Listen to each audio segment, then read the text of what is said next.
This episode is in partnership with Authority Magazine. Authority Magazine, a Medium publication, is devoted to sharing in-depth and interesting interviews featuring people who are authorities in business, pop culture, wellness, social impact, and tech.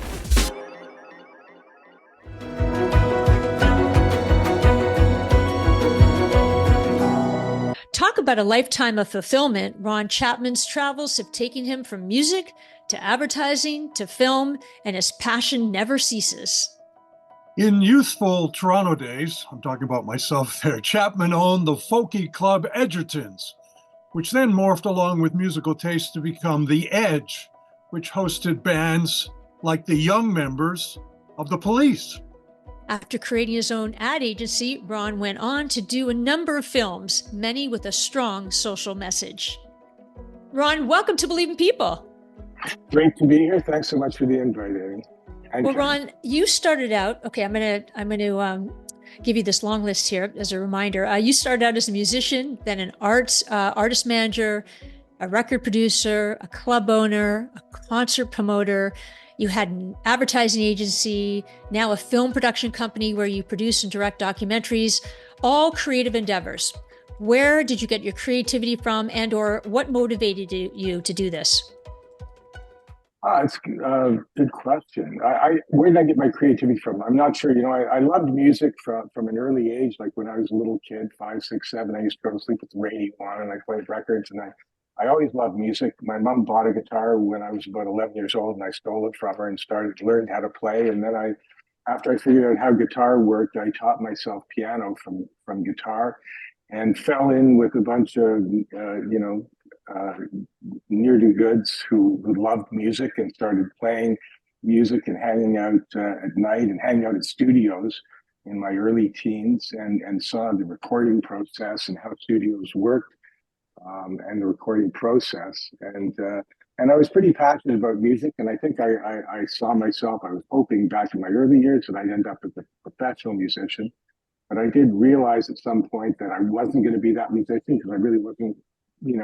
I was only so talented as a player, and I wasn't a great writer at the time. And I was smart enough to know that if you weren't a good writer, and you weren't a brilliant player, you wouldn't have much of a career. And I sort of realized I had a left side, right side brain. I was good at business, so I started managing my band and taking over the management of that. And then I started managing some other artists along with that, and I was and because of my interest in music and what I had done, I got brought into this club Egertons as an owner. They wanted somebody in the business who was there all the time, who could grow the business, who understood music and understood that business. And so I started off with that club. And while I was doing that club, I was still managing artists. I managed, I started off Eddie Schwartz, the Toronto musician, and we had a #1 Billboard hit with Hit With Your Best Shot. Hit Me With Your Best Shot, Pat Benatar. I got 2 record deals for him with MCA and with Atco Atlantic, and I managed Didi Gabor and put his first record together at Grossman's. yeah, Soviet, and another artist, Chris Hall, on Capitol Records with 2 albums. And I also then produced records at the time. I produced both the Chris's records and some other records. I did a couple of live records and live recording at the Edge. I did something that would be definitely probably frowned on these days. I did a Battered Wives live on Mother's Day album at the Edge, which even at the time was controversial, and now I'd probably be in jail for. Yep. And I did an album with Mink DeVille there also, which was a great live album. He did a great stand, and it was such an amazing show. I managed to put together an arrangement with him, and I got a truck in, and we recorded the show. Capitol Records in the States loved the album, Don Grierson, and they were going to release it. And then Ahmet Ertegun bought out his contract and had another vision for the artist, and they buried it. It's sort of like the Stormy Daniels thing. They bought it and buried it. Yeah, very similar. Back? You've gone Egerton's. I guess I have to admit that I did go to the college, which became the university, which was known as Ryerson, which is now Toronto Met. That's and right. Egerton Ryerson, the club Egertons, was, I would assume, named after Egerton Ryerson. It was the sort of watering hole for all the kids that went to Ryerson at the time. And as we grew, um, Egerton's went through the same sort of metamorphosis that we were going through. It became the Edge, as you just discussed, Mhm. and the music started to change. We saw the Police there with probably 100 people. I may have even Lucky been at that you. Make the Ville show. Um, all kinds of bands went in. XTC Yeah. went through there again with probably 100 kids in there. But can we just talk a little bit about the circuit? That all of a sudden there seemed to be sort of like a Toronto, New York kind of circuit that was going on, and all this new music that was starting, either at CBGB's or somewhere, would also show up in Toronto as these bands went through, and a lot of them showed up at your club. What was it? I mean, how changing was that societally for all of us as this was going on? I mean, you were riding that wave along with a lot of us. And then the next thing you know, a lot of these same groups that we saw in your little club were all of a sudden headlining in football stadiums. Yeah, well, I mean, it was definitely a transformative time in music. But when I changed the club over from being a folk club to I would call it more of a new. It was more new wave at the time. The punk era was sort of had done its thing and was fizzling, and I wasn't Yeah, yeah. interested in having a punk club.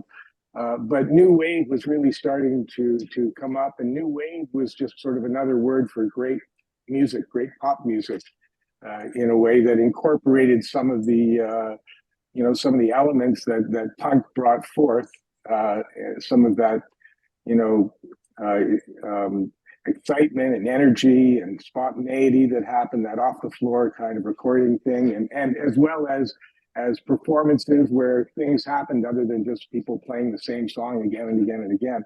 So that was really my interest in transforming the club at that time. I sort of thought that I had done as much as I could do with folk, and I, being into music, I really loved a lot of the new music. But in terms of you saying that it's sort of a Toronto, New York, I think this is sort of misunderstood by Torontonians who thought we had something incredibly unique. I guess we did for Toronto, but these acts were not just playing Toronto and New York. They were going through a circuit throughout the states. There was an edge, in almost every major city in the states. There was a circuit that they all went through and were building up, and it was an alternative one. At the time, CPI really owned, and the agency owned the club world, and they owned all the big acts that were coming through Premiere and all the other agencies, and we were sort of the alternative, and that was the opportunity, being the alternative, because we couldn't compete even with those other acts. So some of it, there's no question that there was a huge love of the music and an excitement that this was something new and something that we really owned, and something that differentiated people. It was very special, that they could associate with. But it was not just a Toronto, New York phenomenon. It was a world phenomenon. It was happening in England. We brought in a lot of artists from England also. Oh, yeah, yeah, for sure, for sure. Ron, before we get into film, because I mean, I think it's really interesting how you've sort of come full circle with the creativity, taking your music and doing music, rock documentaries and music documentaries and social interest films. But I want to know, what were you like as a kid, and what were your parents like? And did you grow up in Toronto? I did grow up in Toronto, and my parents were fantastic. They were children of immigrants, and they were hugely involved in promoting social justice and being involved in campaigns and things, helping people, having a world view. They were communists early on, thinking that was a good structure where everyone was treated fairly. And this is back in the very late 40s, early 50s. when there was a lot of idealism around communism. They did realize that didn't work out, but at the same time, that didn't stop them from being blacklisted from going into the States for over 40 years. Wow.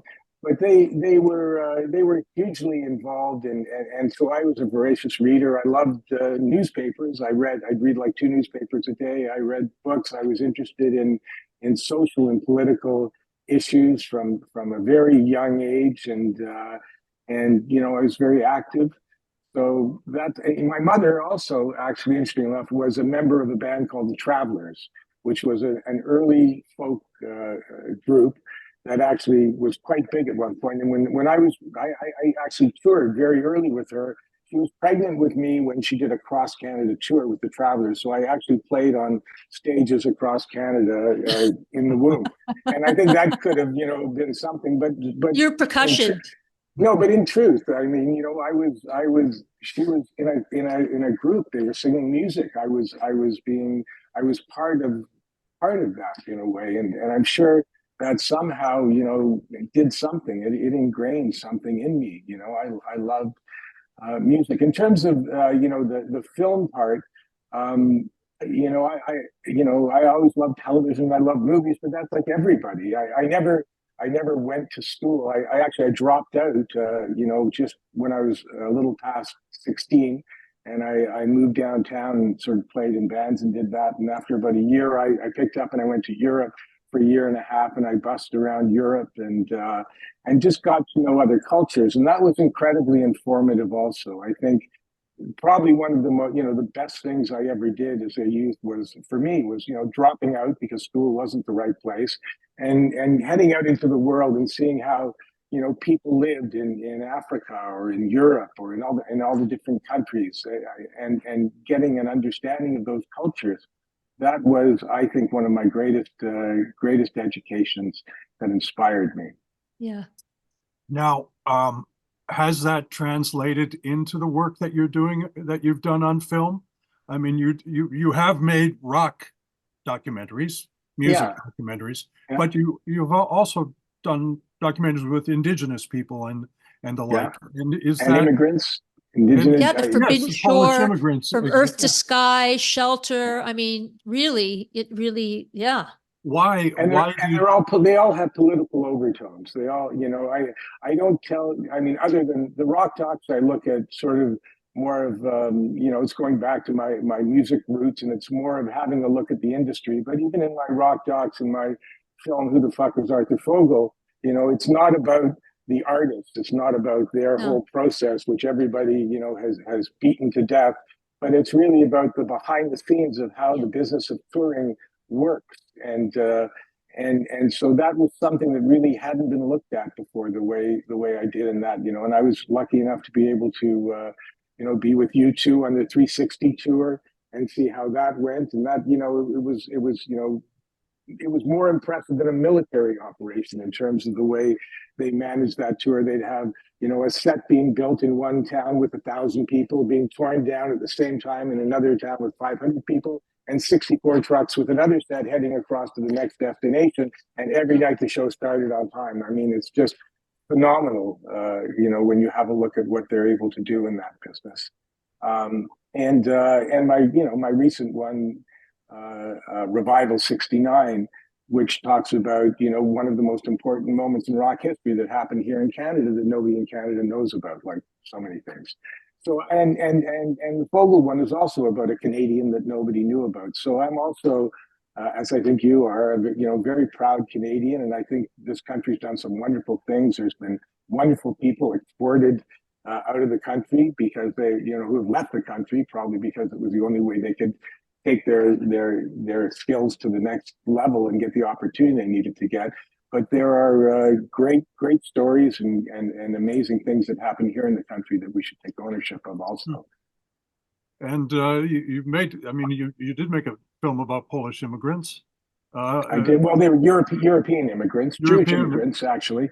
And that was, and that film, I very much wanted to do something around that at the time. At the time, that was when, Trump was really, I guess, 2016, 17. and he was admonishing, saying that immigrants are the end of the world. They're destroying the country, and all of that was going on. I'm sitting watching that, going, "This is so ridiculous. Like, how can this be? This is a country full of immigrants." I was doing the film on From Earth to Sky on Indigenous architects at the same time. And, I mean, we're all immigrants, and he's an immigrant, and everybody's an immigrant. He's saying that immigrants are terrible. Somebody's got to stand up and say something to support immigrants. And I found this story about these Jewish immigrants who came and helped build Toronto and open it up to other immigrants and help Toronto become one of the most successful multicultural cities in the world. And that was, I think, a great story to champion at that time. Proud of it? Very much so. I'm proud of all the work I've done. Yeah, proud of all the work I've done, or I wouldn't have done it. No, exactly. But Ron, just curious, is there anything within the movies that you've done, anything that really stands out for you, one experience, or what is that for you, if there is one? Well, there's a hackneyed phrase that filmmakers use all the time, that it's really about the journey as opposed to the film. And I think, with everything I've done in life, it's always been about the journey. I remember, when we got our first #1 Billboard hit. I mean, there was that day I picked up Billboard and I saw us there with #1, and that was sort of always my dream. And then after, it was great for 10 minutes, and I went, now what? Because you always end up with, now what am I going to do? Done that. So we're going to do it again. Is that what the challenge is, or something else? So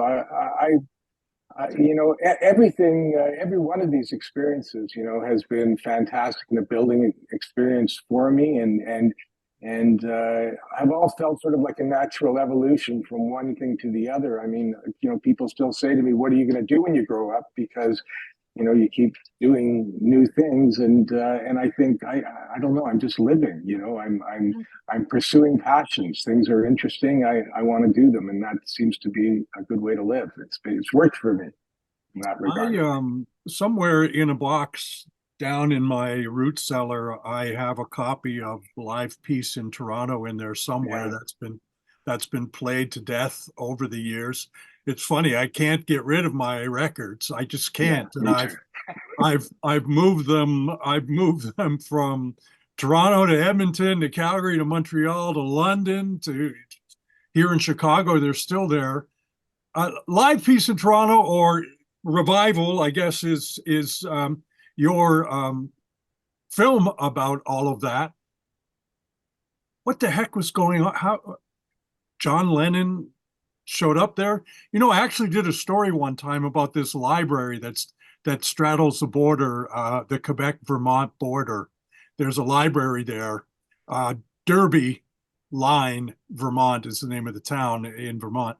And they say that during that time, Paul McCartney went there and met John Lennon because the borderline goes right through the library.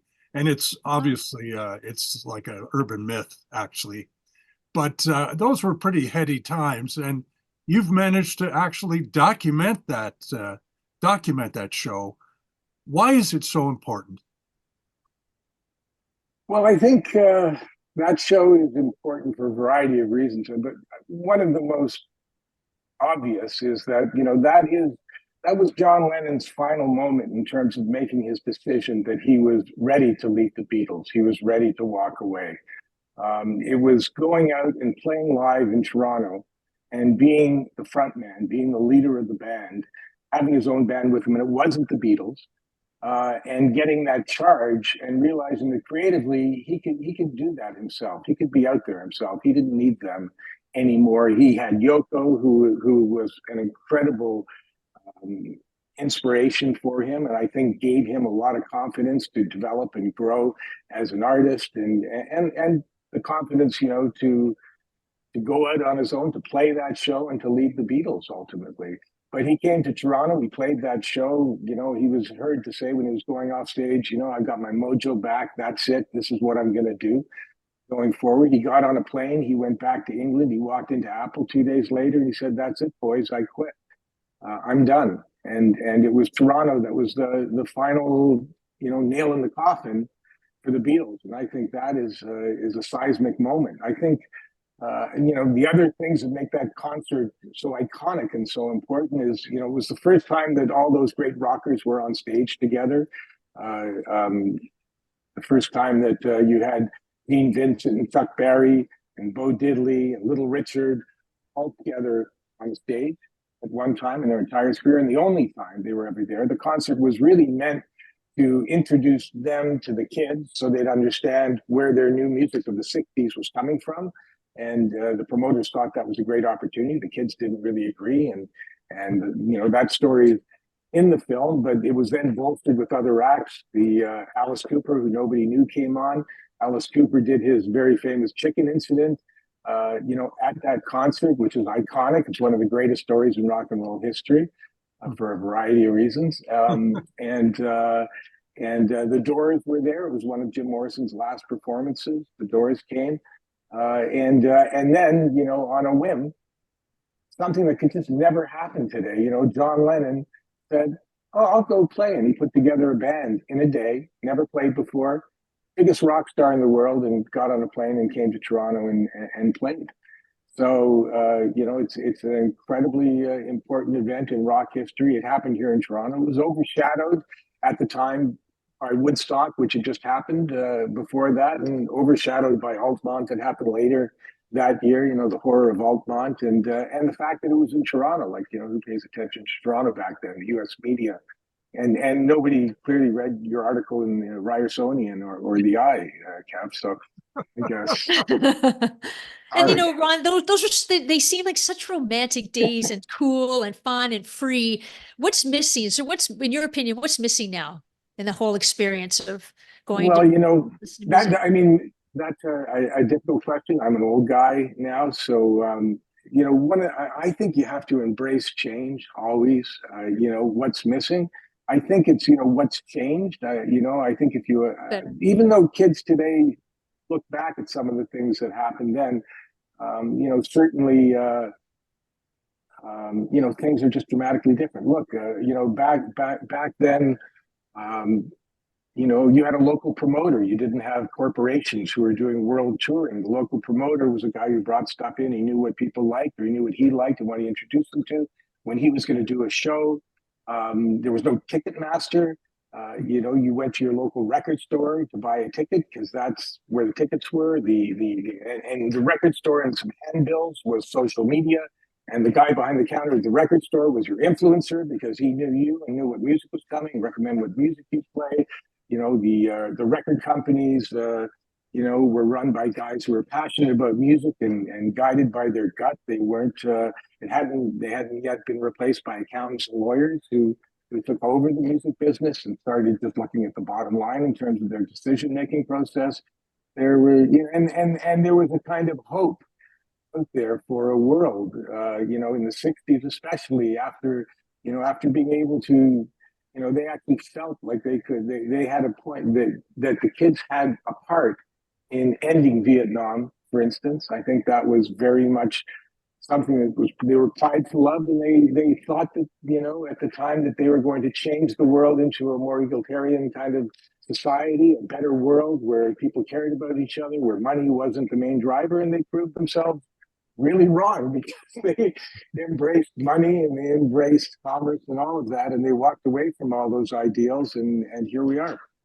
So they all became real estate moguls and things like that, basically. You said it early on. I mean, it's true but actually, I'm sorry, but that's over. Give me the Ron years. I want the Ron years. That's overly cynical because there are just so many great people who continue to do so many great things, under great adversity. And I think, in my films, especially, not even the rock ones, but there's a reoccurring theme of resilience in them, in every one of them. I'm just overwhelmed by the resilience that people have, that what they've been able to overcome and what they've been able to accomplish under the most difficult of circumstances, difficult and onerous of circumstances.